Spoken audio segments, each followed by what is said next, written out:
Akala mo noon wala ka ng pag-asa para itama ang buhay mo, para sa sarili mo at lalo na para sa pamilya mo.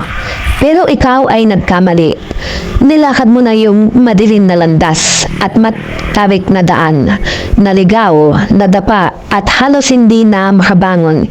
Pero alam mo, wala talagang saysay ang buhay na puno ng bisyo at maling desisyon. Akala mo masaya ka, pero unti-unti mong sinasaktan ang mga tunay na nagmamahal sa iyo. Darating ang araw na mapapaisip ka, sino ba talaga ang nandiyan para sa iyo? Ang bisyo at barkada o ang pamilyang hindi kailanman bumitaw?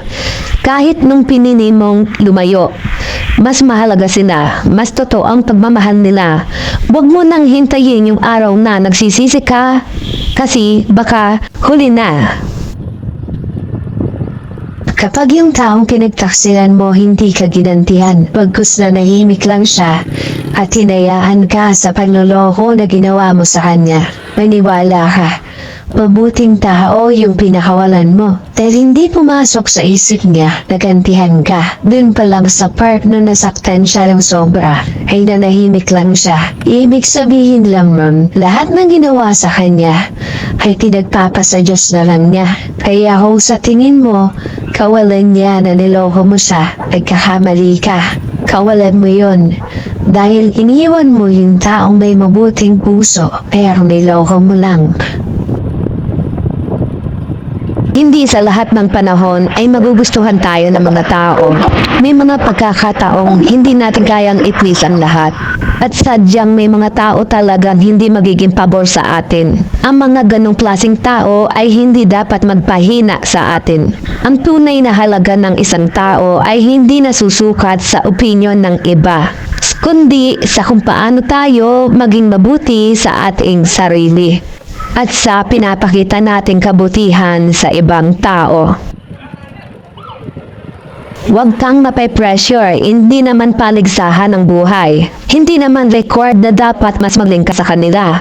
Hindi mo naman kailangan higitan ang iba. Hindi mo rin sila kailangan sapawan. Mag-focus ka lang sa sarili mong buhay dahil hindi mo naman lahat kalaban ang mga tao. Gawin mong kritiko ang sarili mo upang ito ay maging daan para ikaw ay umasenso. Kaya mas lalo mong higitan ang mga nagawa mo noon. Mas mag-i-improve ka kung gagawin mo yan. Kaya ikaw mag-relax ka lang at gawin itong inspirasyon sa lahat ng nagawa mo noon. Mali ka man o tama, mas mabuting yumuko ka na lang at magpakumbaba. Dahil mas tahimik ang buhay kapag marunong kang umanawa. Itinataas ng Panginoong Diyos ang marunong magpakumbaba. Marami akong nalagpasan na problema sa buhay. Pero nandito pa rin ako nakatayo at lumalaban. Minsan sa isip ko nakakalimutan ko ang tatag ko pala na kahit anong pagsubok at hirap na dumating ay makakaya ko.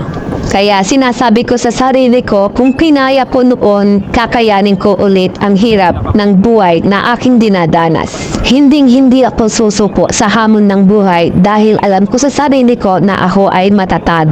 Ang bawat hamon, patunay na kaya kong magpatuloy.